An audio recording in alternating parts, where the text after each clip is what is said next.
Hi மக்களே! எப்படி இருக்கீங்க? நான் சொன்ன மாதிரி 1 மந்த் ஆயிடுச்சு. அடுத்த வீடியோ மேக் பண்ண. நெறைய லேர்னிங்ஸ் இருந்தாலும், ரொம்ப டைட்டா ஷெட்யூல் போறதுனால, என்னால எதுவுமே ரெக்கார்ட் பண்ண முடியல. சிஸ்டமும் எல்லாம் அவுடேட் ஆயிடுச்சு. அத அப்டேட் பண்ண கூட ஒரு டைம் ஸ்பெண்ட் பண்ணி ஆர்கனைஸ் பண்ணாம இருக்கேன். ஸோ எதுக்குமே அல்டர்னேட் இருக்கிற மாதிரி குரோம் ஒர்க் ஆட்டாலும் மோசில்லா ஃபயர்பாக்ஸ டவுன்லோட் போட்டு, இப்போ ரெக்கார்ட் பண்ணிட்டுருக்கேன். ஸோ இன்னைக்கு மோட்டிவேஷனல் டாக் என்ன பார்த்தீங்கன்னா, எங்க ஸ்கூல் அசெம்பிளில பிரின்சிபல் சார் ஒரு டாக் குடுத்தாங்க. விஓசி ரிமெம்பரன்ஸ் டே அன்னைக்கு. ஆ விஓசி எழுதின ஒரு நூல பத்தி, அதுல வந்து ஸ்டூடண்ட்ஸ்க்காக அவர் எழுதின மாணவர் கடமை 10ங்கிற தலைப்புல ஒரு 10 பாயிண்ட்ஸ் குடுத்தாங்க. அந்த 10 பாயிண்ட்ஸுமே ரொம்ப ஆ ஸ்டூடண்ட்ஸ்க்குலாம் வேல்யூபிள். இன்ஃபேக்ட் நமக்குமே லைஃப்க்கு வேல்யூபிள் மாரி எனக்கு தோணுச்சுது. சார் திருப்பி திருப்பி ரிப்பீட் பண்ணும்போது என்னோட மெமரில மெமரைஸ் ஆயிடுச்சு. ஒரு 6 பாயிண்ட் கிட்ட அப்டி. அதுக்கப்புறம் அது என்னன்னு கூட நல்லா நல்லா ஞாபகம் வச்சுக்கலாம். அப்பப்போ ரீகலெக்ட் பண்ணிக்கலாம் அண்ட் எல்லாத்துக்குமே அத ஷேர் பண்ணலான்னு தோணுச்சு. ஸோ வாங்க என்னென்ன அந்த 10 டாபிக்ங்கிறத பார்க்கலாம். ஃபர்ஸ்ட் பாயிண்ட் வந்து அறியாமை அகல ஆழ்ந்து படி. ஸோ நம்ம வந்து அறியாமையா எதுவும் தெரியாம இருக்கிறதுக்குன்னா, ஃபர்ஸ்ட் ஸ்டெப் நம்ம வந்து லேர்ன் பண்ணணும். செகண்ட் வந்து ஐயம் நீங்க அளவிலா நூலை தேடு. ஸோ அதில படிக்கீங்க. அதுக்கப்புறம் எதுவும் டவுட் வந்துச்சு. ஏன் இப்படி இருக்கணும்? ஏன் இப்படி இருக்கக்கூடாது? இந்த மாதிரி உங்களுக்கு டவுட் இருந்துச்சுன்னா, அத ரெஃபர் பண்றதுக்காக நெறைய புக்ஸ படிங்க. அண்ட் 3 பாயிண்ட் வந்து பொறுப்பினை பெற பெற்றோரை பேணு. ஸோ ரொம்ப ரெஸ்பான்சிபிளா இருக்கணும்னா, ஃபர்ஸ்ட்டு உங்க அம்மா, அப்பாவ நீங்க நல்லா பார்த்துக்கணும். அதிலயே உங்களுக்கு ரெஸ்பான்சிபிலிட்டி ரொம்ப ஜாஸ்தியாயிரும். அண்ட் 4த் ஒன் அகிலத்தை அடக்க ஆசிரியருக்கு அடங்கு.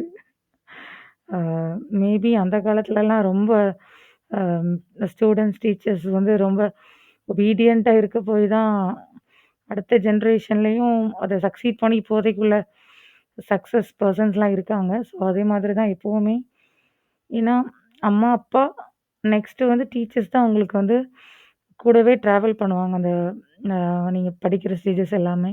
நல்லது, கெட்டது சொல்லுவாங்க. ஸோ அவங்களுக்கு ஃபர்ஸ்ட்டு நீங்க ரெஸ்பெக்ட் பண்ணணும்.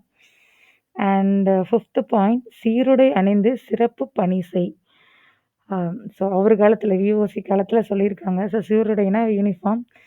ஸோ யூனிஃபார்ம் ஓரியன்டட் ஜாப் வந்து அப்போ ப்ரெஸ்டீஜியஸா அது வந்து நாட்டுப்பற்று, போலீஸ் டிபார்ட்மெண்ட் இல்ல ஆர்மி டிபார்ட்மெண்ட் அந்த மாதிரி ரெப்ரசன்ட் பண்ணியிருக்கலாம்.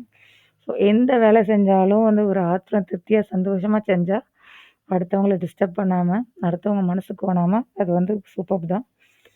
அண்ட் 6த் பாயிண்ட் காலம் கனிந்து கடமையாற்று. காலம் கனிந்து கடமையாற்று. 7த் பாயிண்ட் நம்பிக்கை கொள்ள தளர தளராது உழை. நம்பிக்கை கொள்ள தளராது உழை. ஸோ கான்ஃபிடென்ட்ட நம்ம பில்ட் பண்ணோம்னா, நம்ம வந்து ஹார்ட் ஒர்க் பண்ணிக்கிட்டே இருக்கணும்னு சொல்றாங்க. கான்ஃபிடென்ட்டே இல்லன்னா, ஒர்க் இல்லாம நீங்க எப்படி கான்ஃபிடன்ட் லெவல் இன்க்ரீஸ் பண்ணுவீங்க? அது என்ன உங்க கோலோ அதுக்கேத்த மாதிரி நீங்க ஒர்க் பண்ணிட்டே இருந்தீங்கன்னா, கண்டிப்பா உங்களுக்கு ஒரு கான்ஃபிடென்ட் ஆட்டோமேட்டிக்கா பில்ட் ஆயிரும்.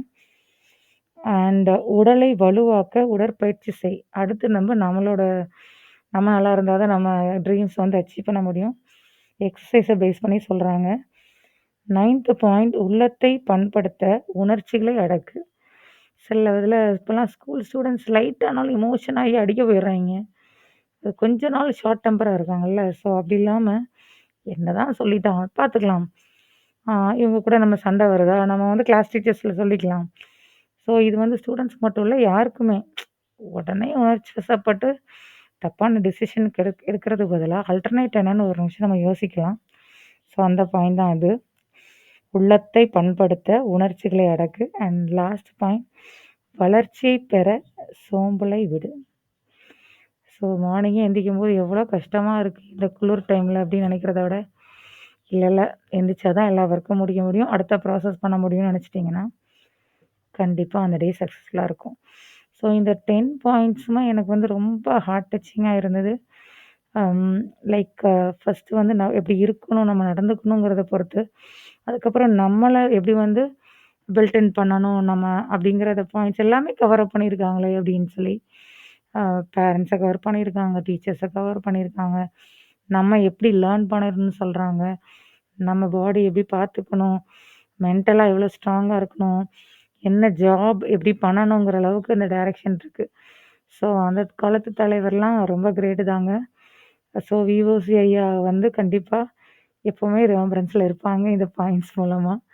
பொதுவா கப்பலோட்டிய தமிழன்னு நான் வந்து 5த் ஸ்டாண்டர்ட்ல படிச்சிருப்பேன்.